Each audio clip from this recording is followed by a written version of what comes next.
Welcome, everybody. We are so excited to be with you today. Thank you for joining us.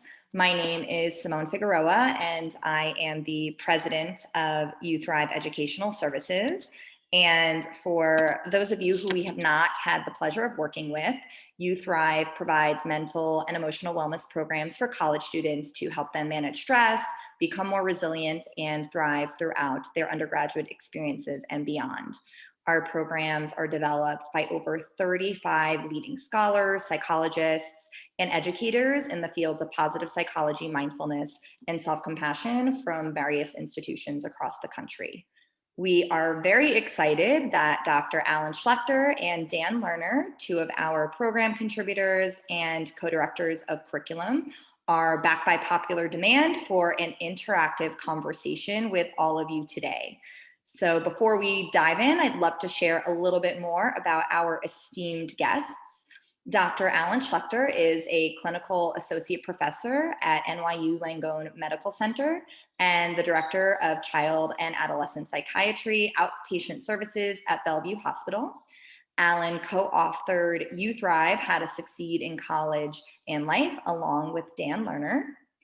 Dan Lerner is an expert in positive and performance psychologies. He is a speaker, teacher, and strengths-based performance coach, and works with students, performing artists, athletes, and executives at Fortune 500 companies and startups worldwide.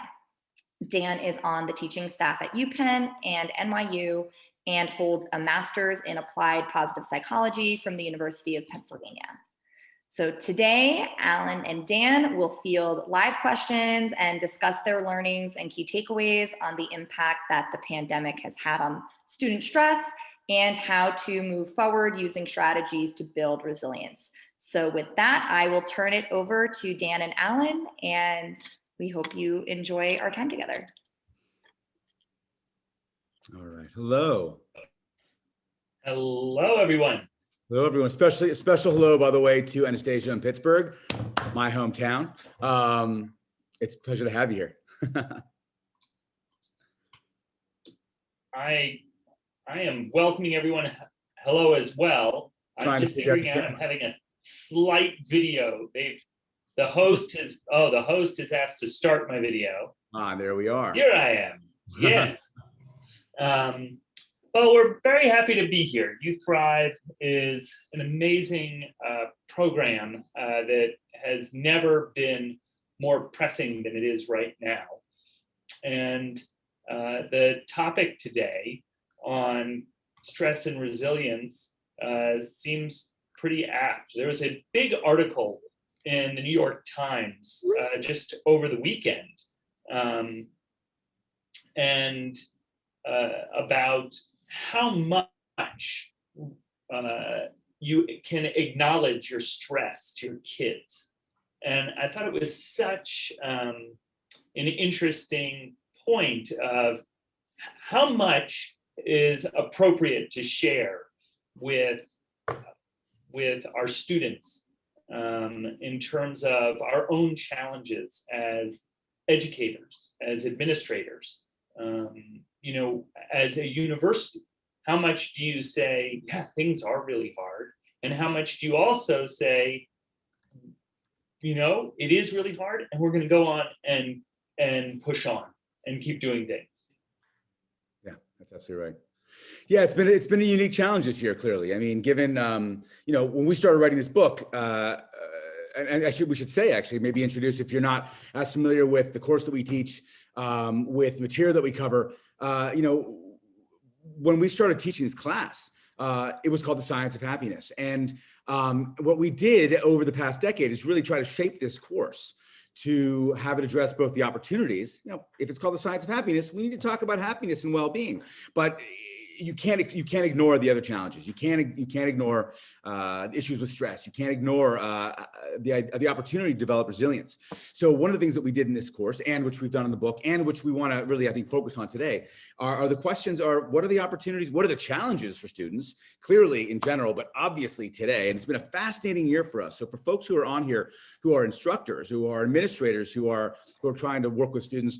We had the opportunity to teach not only the second half, it was really interesting last spring, pre-COVID, and then COVID, when students didn't come back from spring break. How do we make that shift as teachers, right? And then over the summer to teach 2 semesters, not only during COVID, but also during the protests. And then into the fall with COVID, now as well with COVID. So, we've had this opportunity to look at what stress and resilience look like, and the emerging science over the past year for what stress and resilience looks like, not only for incoming students and students that are in upperclassmen, but what's going on these days, right? And one of the things we're focusing on right now is how do you look towards the future, right? They will come back to campus at some point. How do we help prepare them? And when they get here, what are the things we can do? So, my understanding from Simone is that, we have a fair amount of questions, we know, and we have this chat open, which is wonderful. So we'd love to have questions come in, whether it's about the material we're covering, the science we're seeing, the emergent science that we're finding now, how we, if I'm not going to say how to teach, because we're clearly not the end all be all, but what we have found to be helpful in this regard, how we have shifted up our structure and our content to be able to address student needs in time of COVID, and as we, like I said, touch wood, emerge from this period as well. And here's a great question from the get-go from Rich. Thanks for asking, Rich. How do you balance the desire to help students manage stress without coming off as trying to fix them? That's like the perfect. You know what? It's funny. One of the sections in our course is about change. We do a whole section, almost a third of our class, about change and tools for change. And this is something Alan and I have talked about for again, almost 10 years. You look at an 18-year-old student, you go, all right, I'm going to tell you what you should do. And they're like, I'm sorry, boomer, what are you talking about? Right? So how do you help them? How do you help keep them open to things? And, I'm going to let Alan go on with this, but one of the things that we've always said since day one is our course is not prescriptive. It's descriptive. Yeah. We're going to share data and share examples, not examples of people in their 40s, 50s, 60s, 70s, 80s, but rather a lot of research on the college student, and put it contextually. But Alan's a psychiatrist here, so go for it. So thanks, Dan. And I think it's really fun the way Dan and I get to teach, because we're often offering kind of two perspectives to the same thing. So we actually just had our 2 classes on meditation. Now, Dan and I both value meditation, but we came at it very differently. And so when we teach it, we're like, I'll say something and Dan will go, you know what Alan just said? That didn't work for me. I tried something totally different. And when we present meditation to them and we talk about the difference between mindfulness and mindlessness, we do a lot of paradoxical work.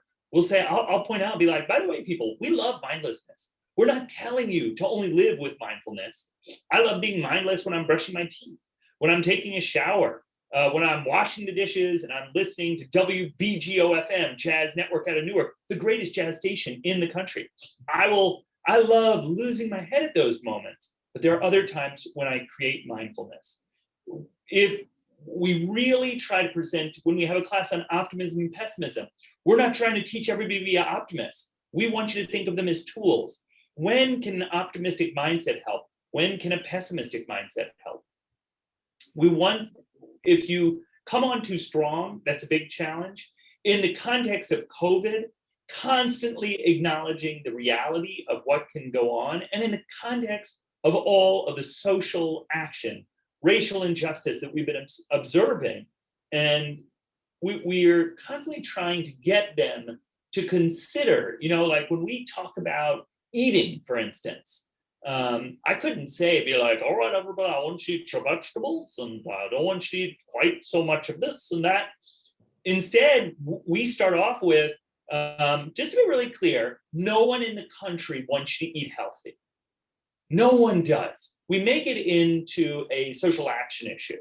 And we point out the way fast food works and the rise of a kind of economy that tells you should be thinner than my finger and yet eat, like terrible, terrible food all the time. And how does that work?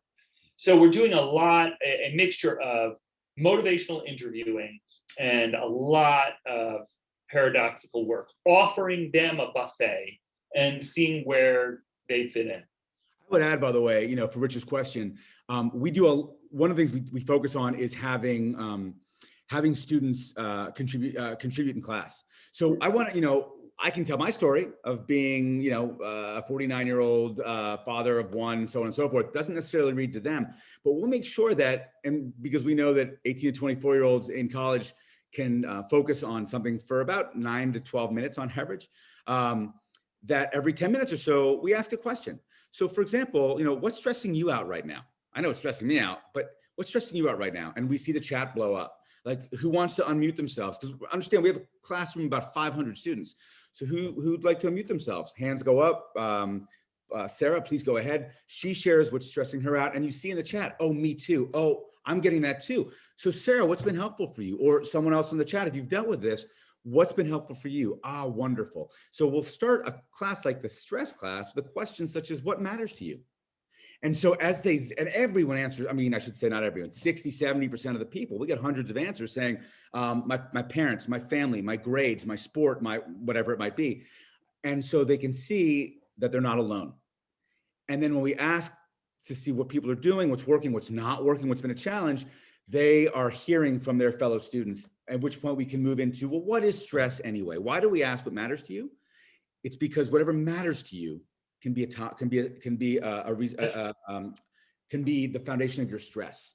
Now, it can be good stress or bad stress. Let's talk about that. And at some point later on to say, who's experienced good stress the way we've defined it? Great. What did that look like for you? And we know people are going, oh, I can relate to Sam, who just talked about it, because Sam's 20 and he's a junior and he plays baseball here. And I'm a sophomore women's volleyball player. Oh, that's the stress. So we lean on our students quite a bit to give examples for context. And then we try to fill that in with the science and practical application. Yeah, and Dan, if I can add, something that we've heard from students that's been most profound when learning about stress is, Alan, what you've taught, that stress is perceived, and switching that script of how students relate to stress, right? Stress is something that is never going to go away. So I think if you can help them understand that, it comes across as not trying to fix them, but rather teaching them the skills and tools that they can use to address that stress when it arises. And as Dan said, to normalize the fact that stress is something that everybody goes through, and for them to hear from their peers and create community around stress, and to hear about the different stressors and struggles that are inherent to college students, and how they can hear from their peers how they're addressing certain struggles that they're going through. Exactly. And I'd say, that's a beautiful transition too into Heather's question, saying, teaching You Thrive to high school seniors and have felt it life-changing for them. That's an amazing thing, first and foremost. Thank you. Thank you for sharing that with us. That's so wonderful. Any chance of having a course book geared toward this population as they prepare for the college transition? And it's a great question, because look, our book really starts off with, you just got your college acceptance letter. What now? The stresses that come and the opportunities that come with that, and everything you can sort of look forward to. I don't know where my first class is. I don't know where I'll be eating, what I'll be eating. I don't know what I'll be majoring in. I don't know anything about this. And we move on from there. So Heather, I'm assuming you sort of talking about, here I am as a senior, right, in high school. What are some things I can prepare you for? It's a good question. I'd almost turn it to Simone. I'm curious to know if you have something that comes to mind. Yeah, well, I think that's the exact reason why we partnered up to provide these kinds of programs to college students. So we offer programs to college students to really help them with the transition, to teach them skills before crisis ever arises. And so I think that getting it to them in high school is amazing, and kudos to you to get it to them even before they enter college, to really kind of equip them. But we saw a need to really help college students, especially in that first year. And so that's exactly what we did. We joined forces to create programs to help students during that time. Gregory is asking a very interesting question, balancing, and going back to sort of the original question that started us off, balancing being attentive to the challenges they face, and also wanting them to take ownership, wanting them to live a heroic life, agency, taking charge, owning education, owning life. We give an example that's taken, who is your friend who created it, Dan, out of UPenn? the Green Cape, Red Cape. Oh, James Pawelski. He's the head of the Masters in Applied Positive Psychology program. Can you explain Green Cape, Red Cape? And Sure. So basically, I mean, Green Cape, Red Cape is, we have these opportunities both to create opportunities, create well-being, right? And that's the Green Cape. The question we ask in class, and it comes from James, is if you had a choice, a genie comes down and you find a bottle and he gives you an opportunity, or she gives the opportunity and says, would you rather, you can be a superhero. Would you rather have a green cape where you can grow good things, or a red cape where you can deal with bad things? And clearly it's a thought experiment. And we go through why, some people choose green, some people choose red. Why is that? The end of the day, at the end of the class and the end of the day, it's that you need both. We need to be able to nurture well-being, but we also need tools, thus today's talk, from stress resilience and the other topics we talk about in class, to be able to deal with the challenges, because they are inevitable. That's the concept. When we ask students, when we say, how many green capes, how many red capes we have, we usually end up with usually 50-50 or 60% green cape, 40% red cape. And we talk about the merits of both. But our big point here really comes down to the idea of the class itself, and You Thrive is set up so that it's probably somewhere 65 to 70% about really raising well-being, looking at your passions, taking that agency you're talking about, wanting to set goals.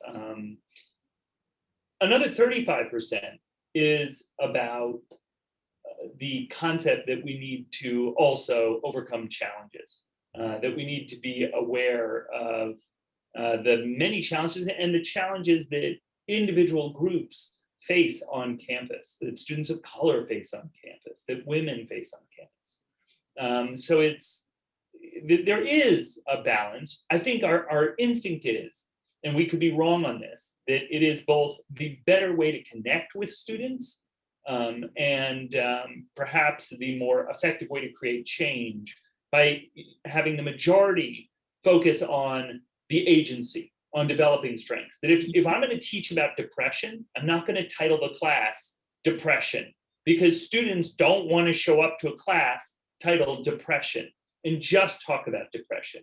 But we actually talk a lot about negative emotions, but we do it in the context of CBT. Or even in our class on positive emotions, we also talk about the tremendous value of negative emotions. I will say this though, Gregory, the very first class of the semester, towards the end of the class, we have a little segment, which is why to take this class and why not to take this class. And under why not take this class is, if you're sitting there thinking, we usually frame it as, did anyone here have any friends who say, I just can't change, that's just who I am? That's probably not the class. This is probably not the class for them. This course is about change. So we tee it up in the beginning saying, this is about change. Every paper is about you. That is to say, you're going to have to bring in the citations of what we've read and outside citations as well. But we want you to talk about something that you're thinking through right now. Every 95% of the weekly assignments are about you. This week, you're going to keep a gratitude journal, and you're not going to hand it in, but you're going to submit a 1-2 page paper that talks about your experience. The same prompt pretty much for meditation and mindfulness, the same prompt pretty much for character strengths, use of character strengths. How did it feel to you? And they'll have those conversations in recitation, and some will go, didn't do anything for me. But others will go, oh, this is how it worked. And you see them going, oh, I hadn't thought about it that way. So they get to walk through each of them in brief. And years later, semesters, months, years later, we have students coming back saying, you know what, that exercise class, it wasn't right for me. That was not the exercise for me, but I'm still meditating. Or meditation, not for me at all. But I am absolutely keeping that journal on a regular basis. So a lot of it is that, like teeing it up. This is about change. If you think you can't change, it's probably the wrong class. Right? Kurt Lawson asked a great question. How do we balance oversharing? Dan and I try to model that. Dan and I talk a lot about ourselves and our family. I love to say in the opening class, we always get, no matter what, even when I tell them, we get a couple of comments at the end of the semester. Why are Dan and Alan talking about their family so much? But we're doing that because we're often trying to give examples of how to share appropriately. And we also have a lot of evidence that we learn a lot more through story than through fact. And so we're using our stories and other stories and trying to get them to share their stories. Well, But Alan, we're all, just for Kurt, I think one of the things Kurt's bringing up here, and it's such, this is a tricky one every time. It's almost Oh, like, yeah. and I defer to you, is we've had instances, and I'm guessing that's what Kurt's referring to, where people have started to go to the next step a little too far, right? To go, is this appropriate in this setting? What do you do when that happens? Oh, for you, Alan, I'm sorry. I mean, especially you as a psychiatrist, right? oh, yeah. When a student steps Oh, up, okay. I was like, are you asking? I was like, are you oh, I'm using? sorry. No. Are I you think questioning the questioner? I was like, oh, Dan, that's it's a bad uncool. Yeah, I know, right? That's uncool, Dan. No. I think that when we have we go quick to meeting offline, but actually meeting in person or by phone. And it is complicated in class without cutting someone off. But we try to raise at the beginning of the semester, we spend a lot of time encouraging people to question what they're going to share, to talk with the TAs directly, to talk with one of us if they're concerned about something, to head that off. And we have cut some people off sometimes and been like, you have a really important topic, but we have a lot of people in the room, and I want to make sure that the conversation leaves everyone feeling comfortable. So I am so happy to talk with you. We can also, it's really nice now in this context. I mean, when it happened live in class, it just happened live in class. But in this context, online, we can message the person directly, which we do. Yeah. And we say, you have a lot to say, and we want to hear all of it. But maybe this isn't the best context. I think our bigger challenge is the quiet ones. I think I've had much less issue with the people who overshare than the people who undershare. And of course, for all of us, that's our greatest challenge. How do we get to the people who really need to be gotten to, but don't want to go anywhere near them? Right. That's it. By the way, Rebecca, as for our syllabus, very happy to share our syllabus. Absolutely. If you want to reach out to us, happy to send you. I think if you even Google our names and the syllabus, the Science of Happiness NYU, it's online. I think it's dated, especially for COVID. Like, if you're interested in the syllabus, by all means, just reach out to us and we will send you a copy of the current syllabus, which we've modified, particularly since COVID began, in a number of ways. Yeah. All right, wonderful. So what else do we have here? Here we are. Everything will be okay after the pandemic, is emerging, and thus the inference that is that everything that happened during is an aberration. It will not be okay, and that is okay, right? It's such a good point, Gregory, and so a part of me wants to go, oh, these hopeful young, folks. I did a corporate talk recently for a large kind of Fortune 100 company, and when I was prepping for that talk and talking to their folks, they said, January 1 happened and everyone kind of freaked out. They were like, I thought things was going to be different. It's 2021 now. Early on in the process, and I certainly started this as a talk, and Alan and I talked a lot about this and incorporated this into the course, to your point, is addressing the question of normal. What's normal? Is this a new normal? There's no new normal, right? I mean, because what's normal today is not gonna be normal tomorrow. And post-pandemic, it's still gonna change 2 years, 3 years. I mean, someone brought up a little earlier on that they've been doing interviews for 20 years with students, and they see this raise in anxiety, something that I think we should probably address maybe in the next question. But Linda Leach brought that up. The fact is things are gonna change, right? So, yes, we make sure that we use that language around it, which is to say, a lot of what we're talking about, we'd like to say everything, but so much we're talking about is going to remain effective. But as times change, so will the weight that we put on certain aspects of it. So, for example, We saw a study come out of University of North Carolina. Barbara Fredrickson came out about 7 or 8 months out after the pandemic began. She looked at about 400 or 500 participants to find out what was helping people in terms of resilience. Now, previously, we knew that things like relationships tended to be at the top of the heap, right? I mean, the quality of our relationships dictates so much, which is something that we spend many classes on and also a number of chapters in the book because it's so important. But when we looked at the data coming out of UNC, Fredrickson found that meaning weighed even more heavily during a pandemic. Now, we teach meaning during the semester.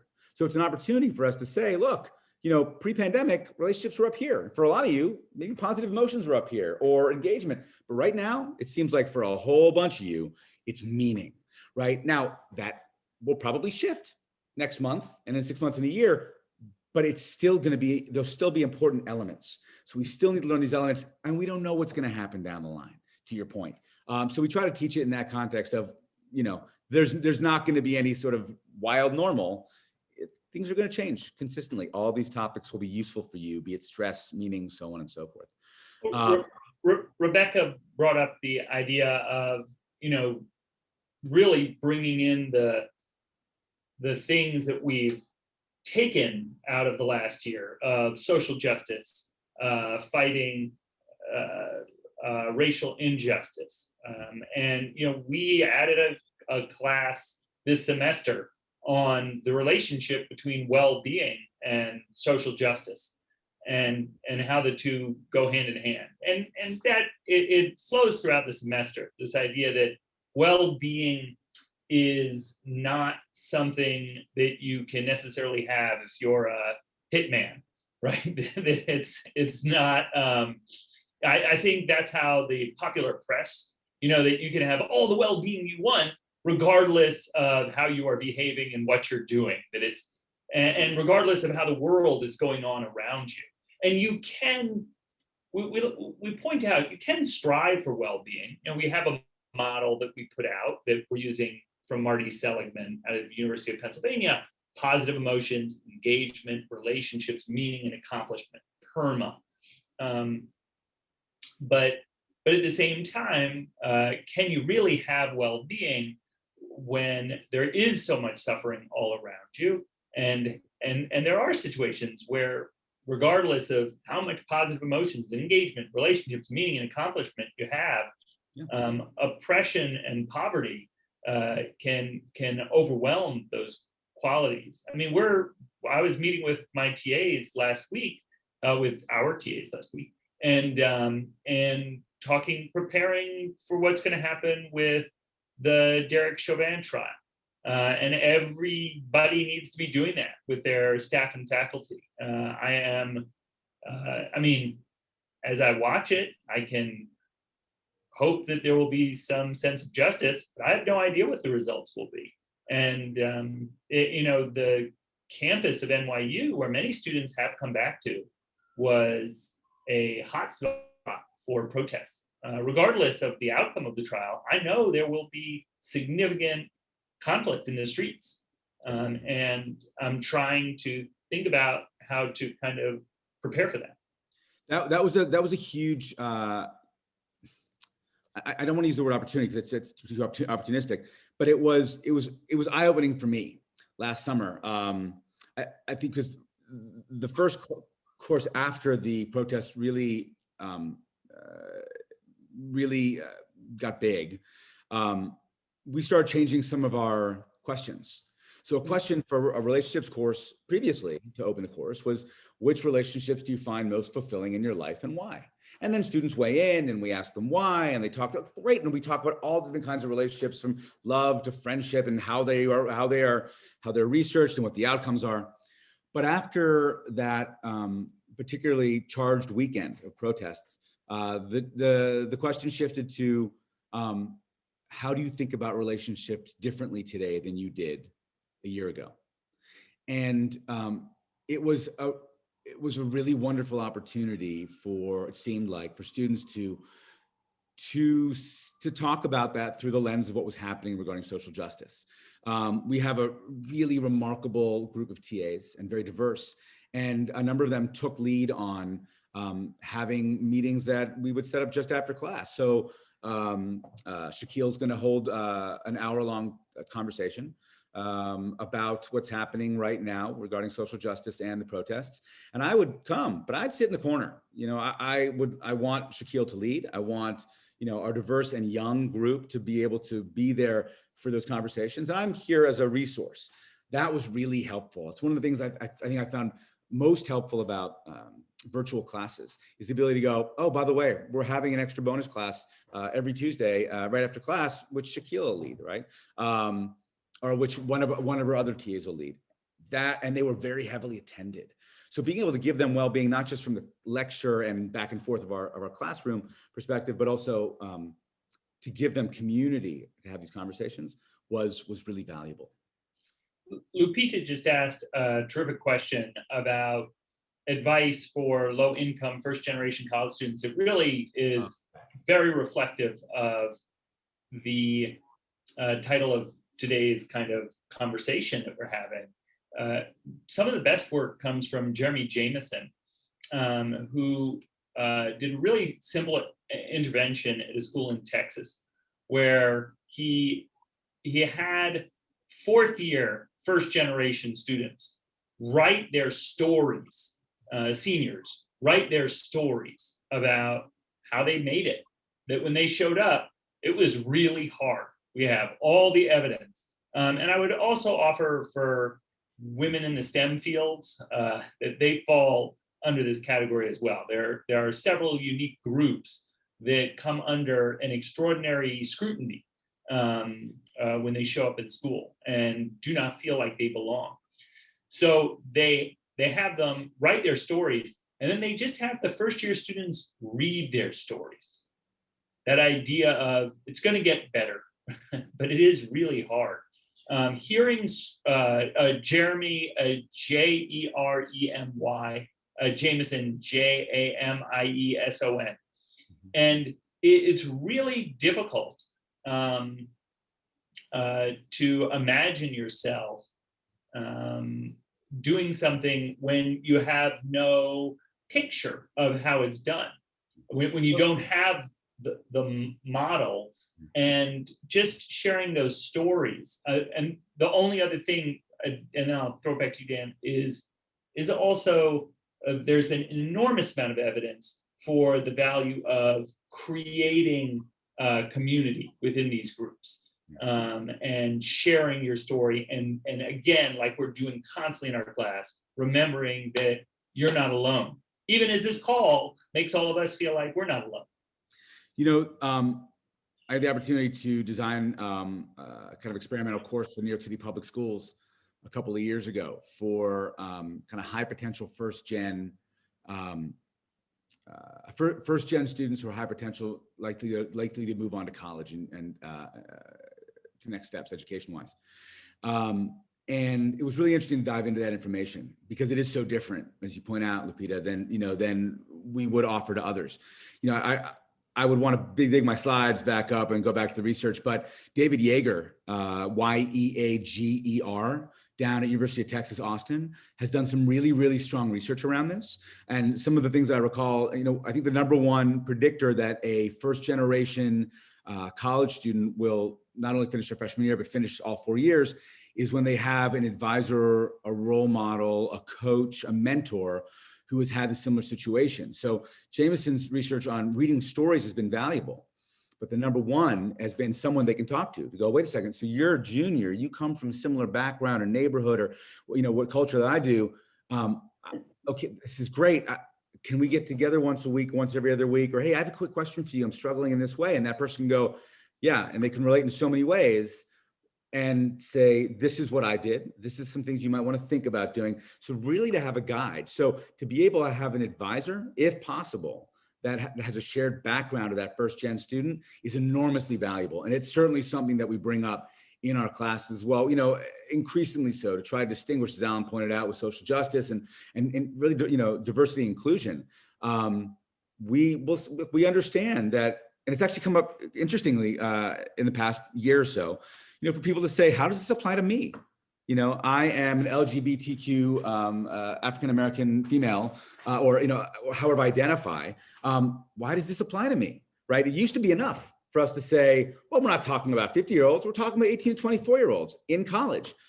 And for a lot of folks, it's not. But one of the interesting things, and again, I'll give credit to Shaquille Sinclair, our wonderful head TA, he started digging into what is the research that looks at diversity in college and the differences in adjustment and success. And as that's emerged, we've been able to include that in our classroom. And when we haven't had the time enough, we can at least, we'll send them things. Hey, if people are interested, Shaquille's going to run a special class, or we have some data, we're going to put it over here in this special folder. You're more than welcome to check it out, ask us questions about it. So making that available to them has been great. Yeah, I was going to say, Dan, that's the exact reason we recently created a program specifically for first-gen limited income students. And some of the amazing work that's come out of that program and the lessons learned is focusing on an assets-based approach and community cultural wealth, which is work by Dr. Tara Yoso, and belonging work by Dr. Abraham Jack. And what they found is that helping first-gen low-income students focus on their strengths and all of the skills that they've maybe learned and from the experiences that they've gone through that perhaps their peers who don't come from those backgrounds haven't. What are the specific skills that they're able to bring from their background into the college environment, and focusing on how can they leverage those strengths in an academic setting? And that's been really profound. In addition, absolutely, I'll echo what Dan has shared, to mentorship. Yeah, and Linda just brought that up. Linda just brought up the point that students increase retention and graduation simply by connecting with a caring adult on campus. There's a really interesting study. I think it's out of UCLA about 7 or 8 years ago, and they looked at, it wasn't this specifically, although Linda, you're absolutely right. You can certainly cite data for that too. They looked at alumni who had graduated between 5 and 10 years before this study, and were doing well in a variety of measures of well-being, in terms of their work, their family, their relationships, so on and so forth. Of the top 5 factors that they attributed to their thriving 5 to 10 years after college, 2 were what Linda's referring to. One is, I had a professor, mentor, teacher, coach, role model at the institution that had similar interests to me. But the other one was the same role model, so on and so forth, that cared about me as a person. So we will always tell our students, hey, we're here. Especially in a big class, like the 500-person class, we want to meet all of you. It's up to you to come up. But, I will buy you coffee. It's why I'm broke. Alan won't buy you coffee. He's much more frugal and much smarter that way. But let's go out. Let's go for a walk. I'll buy you a cup of coffee. Let's go for a stroll in the park. Like, for me, I count my job, I think many of us do, if not all of us, as not only clearly being in the classroom, but really spending ample time getting to know those students who are open to that outside of the classroom. And in part, it's not driven by the data that I cited from UCLA, but I'm in touch with so many students who used to be, who graduated, and it's an incredibly meaningful thing to be able to help them on campus and afterwards. Mentorship's a really fascinating area. So there's not a lot of studies that support mentorship. It's a very hard thing to study. But I think the thing that Dan and I really try to push on the students is just encouraging them to seek it out. Yeah. And I think that's the key component there. And again, with first gen low income students, they have gotten where they've gotten, perhaps by a tremendous perseverance, perhaps by a tremendous sense of I can do it on my own. And I see that as a big barrier sometimes, in that I think students who come from, I would say, backgrounds where they're encouraged and feel comfortable getting to know their teachers, they have a huge leg up. They know that if they're having a problem, they're going to go up right away and say, I'm actually having some difficulty. And then there are that other cohort of students who feel very ashamed. They've always done well. Students may have been in the top 10% of their high school And now they show up in college and they might not be in that top 10% anymore. And they don't know how to ask for help. Although, I agree with you, Alan, 100%. I would just push back a little bit to say, Alan and I do this. Our pushback is our, how we discuss. To say those folks who came from, first-gen students who came from certain communities might come into NYU after having been in say, South Texas, and this is where my other half is from, and so I hear stories who are growing up down there in different communities and go, oh, I could relate to my teachers there, but those two guys in front of the class, all these people, I don't know if I can address them. So trying to encourage that, but clearly having folks who have shared experience in that role is really valuable. I want to make sure we don't miss, because Linda had asked this question, and we were talking about resilience, clearly, and stress in so many ways. I asked this question earlier about she said that she's been interviewing students for 20 years. In the last 8 years, have been noticing a great increase in students that are reporting they struggle with anxiety issues. Why? Right? Is it, you're saying some of it's social media, it's electronic pollution? It's such an important question right now. I can start just sort of by addressing social media, which is to say, yes, undoubtedly, and there's lots of good emerging research out there. One that caught my eye recently was a study out of Penn, University of Pennsylvania, where they had college students. I can't remember if it was just freshmen or not, but they had one group of college students spend their time on social media, another group of college students limit their social media interaction to 30 minutes per day, whatever they wanted. Instagram, Snap, I don't know what else they do right now, but 30 minutes per day. What's that? The TikTok's big right now, I hear. TikTok, right. Like Facebook, I don't know. They found those students limited to 30, their stress and anxiety decreased considerably, and their overall well-being increased considerably. So it's not a complete elimination, but just seeing that limiting of it changed their experience considerably, right? But I think there are lots of other, because clearly there's lots of social comparison going on. When you can minimize that, you have a big difference. I'd be curious, Alan, what other one or two topics come to mind for you other than social media that is driving an uptick in anxiety? The number of students who are working through college has skyrocketed. And so if you're doing 48 hours of classes a week, and if you are working a job, and then maybe you have some extracurricular activity, time for friends has been hammered down. And we have some really wonderful charts that show how the amount of time undergrads spend with each other physically. Eat a meal together, forget about it. 20 years ago, almost 50% of students spent 16 hours or more. This is from UCLA again, 16 hours or more a week with friends socializing. And about 15% of them spent 5 hours or less socializing. Those numbers are literally turned on their head. So now almost 50% of students, and by the way, I'm citing a 2017 study, I believe, 2016 study, that almost 50% of students spend 5 hours or less socializing. And now it's down to about 16% of students spend 16 hours or more. So I've always been curious, when you see those numbers literally flipped, we've also seen, as you're citing here, Linda, at least with anxiety, the numbers in depression-related symptoms rise considerably. So, what was it? It was 6 years ago where the American College Health Association found that about 31% of college students deal with work debilitating depression each and every year on campus. When they did that study again in 2019, that number had risen from 31% to 48%, I believe. So looking at the trends in the American College Health Association, you find a very similar trend uptick in it. Students who felt very sad on campus, students who said that things feel helpless, they felt helpless on campus, and students who felt stressed, consistent. But absolutely. Issues have been there, right? We had a question come in. What do you think are the most important factors that contribute to resilience? And is there anything that you can do in the class to teach this to students? Yeah. Truly, there is close to an answer to this, which is other people. Our ability to be resilient, our ability to have self-esteem.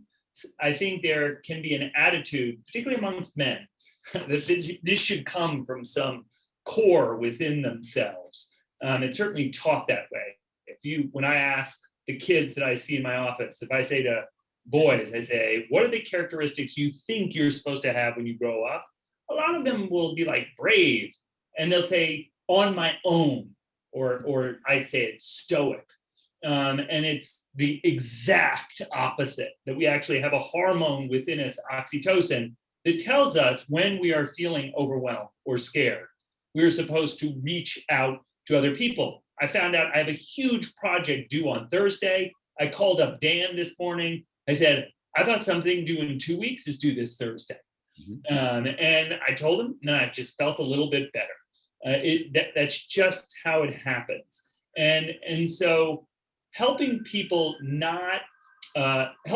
trust their instincts to stay connected to other people. Because when we feel sad, sadness should tell us to reach out to other people. But when we talk about sadness in class, we say, has everybody gotten sad? And instead of reaching out, you bury yourself under your covers. You Heck, take we just say, what do you do when you feel sad? And people raise their hands like, I go back home, I cry under my covers, I get a pint of Ben & Jerry's. They're like, yeah, maybe 10% of them go, I reach out to a friend, but most don't, right?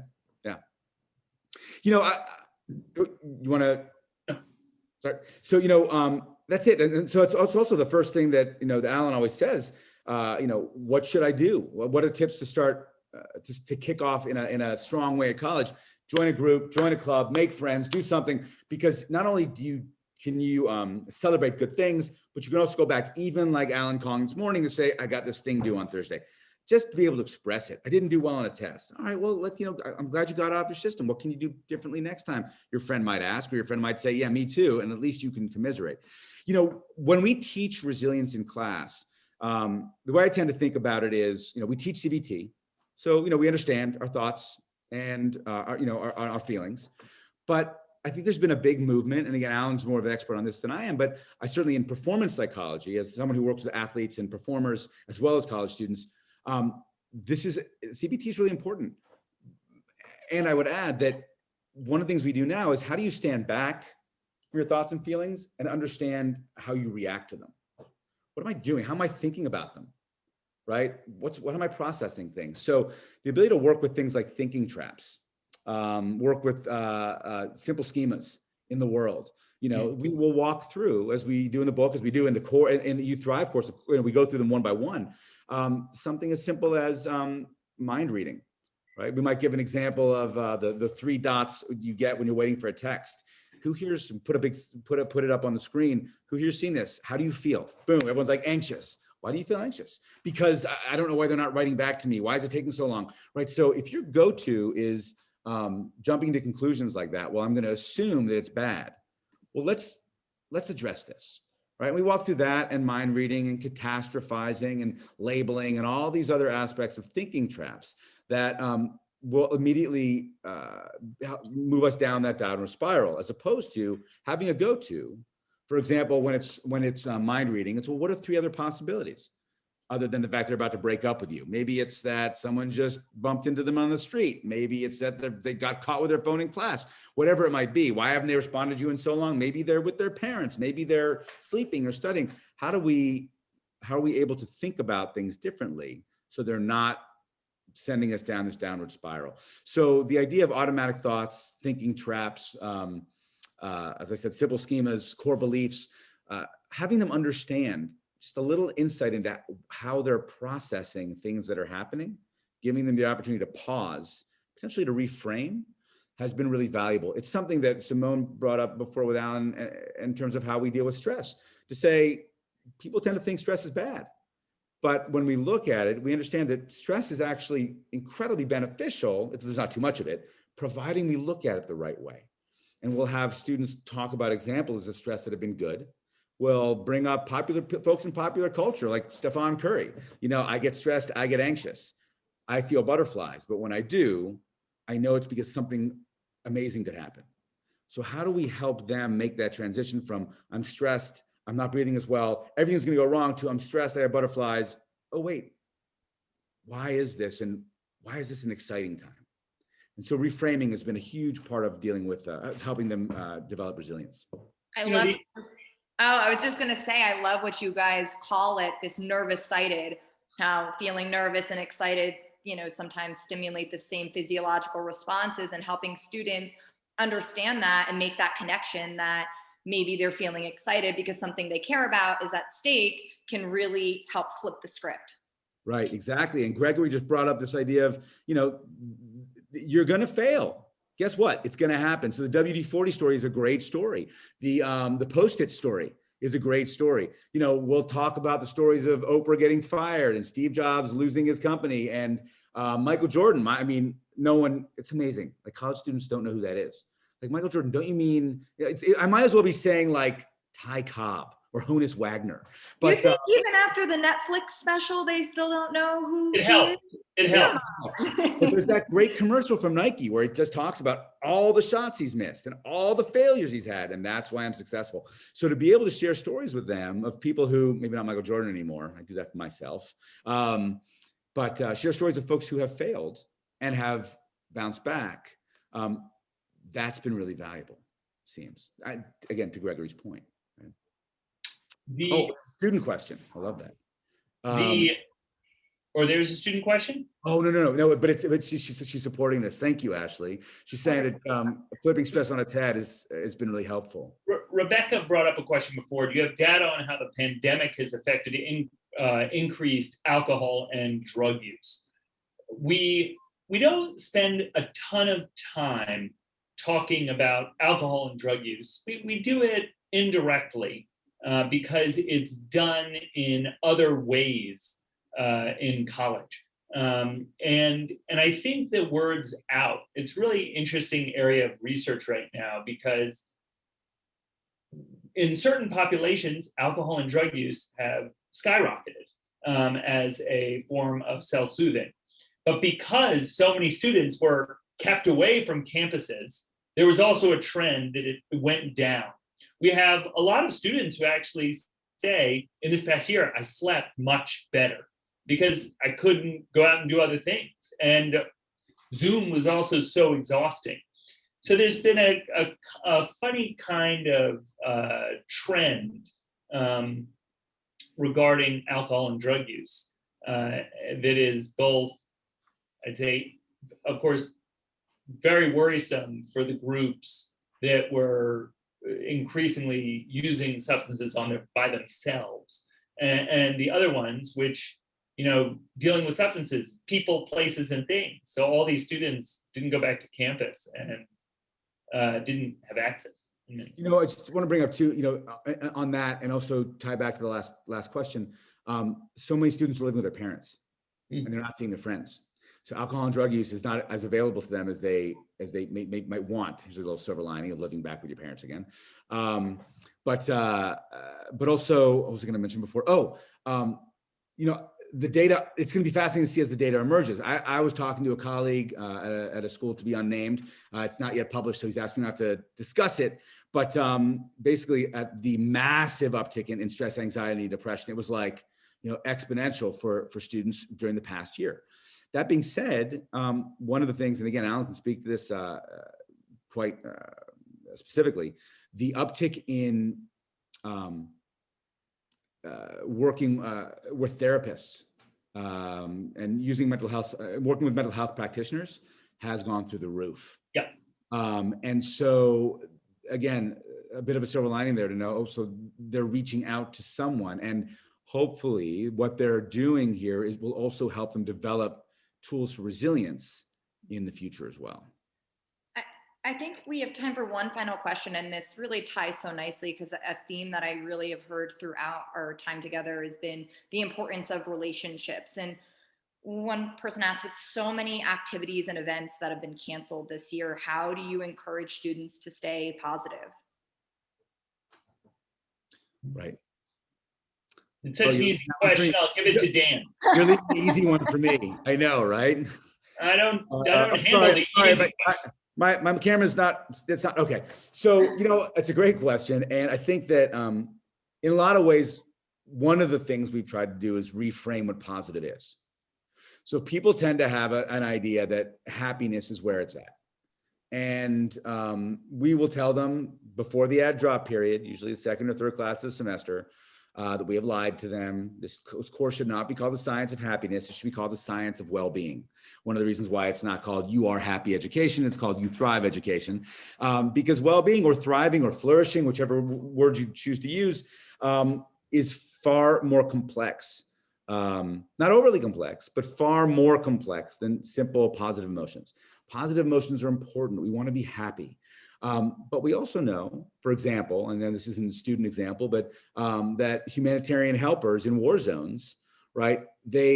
Many of them have experienced high well-being and developed high resilience, not because they're happy, but because another factor in well-being, in this case, meaning, is very high for them, helping folks. So they develop remarkable bonds with their fellow soldiers or nurses or doctors. They're super engaged in the work they do. They feel like what they're doing is accomplishing something. They are not saying they're happy people, but they are saying that they are thriving in certain ways. So I think that's one of the things, and that's what we found, as I mentioned before, in that, I think I might have mentioned this before, but in that previously, relationships were king, queen. They were the rulers, they were the thing. Now meaning is way up there for a lot of folks, even more than relationships. So to be able to talk this, to share this with students, to say there are a number of factors, some are more available than others, but let's think about the bucket that you have for meaning, or the bucket that you have for engagement, the bucket you have for relationships, because as we cultivate those, we need to have some happiness. But if you're leaning all on one, the odds of you finding greater well-being, thriving, flourishing are minimized considerably. Let's talk about what well-being looks like in a way that you can address it, some interventions that you can use to raise them. And so it's a bit more comprehensive for you. Perfectly said, Dan. Yeah. Great way to bring everything full circle for this talk. I agree. Wow. Well, this has been so wonderful. It's always such a treat to have the both of you on to share your knowledge and experience and create community around these important topics of helping students create greater resilience. And thank you, everybody, for taking the time to join us. We'd love to keep the dialogue Thanks, going. everyone. So please don't hesitate to reach out and stay tuned, because we'll be putting on some other great events in the upcoming months, and we'd love to see you there. So thank you so much. If you want our syllabus or anything, reach out, please. Do You Thrive? And we'll make sure that we get everything to whatever you need, please. Absolutely. Miss you, Bill. I know there's a Bill out there. We miss you. Thank you, Lots of everybody. love. Take care, everyone. Bye. Bye. Bye.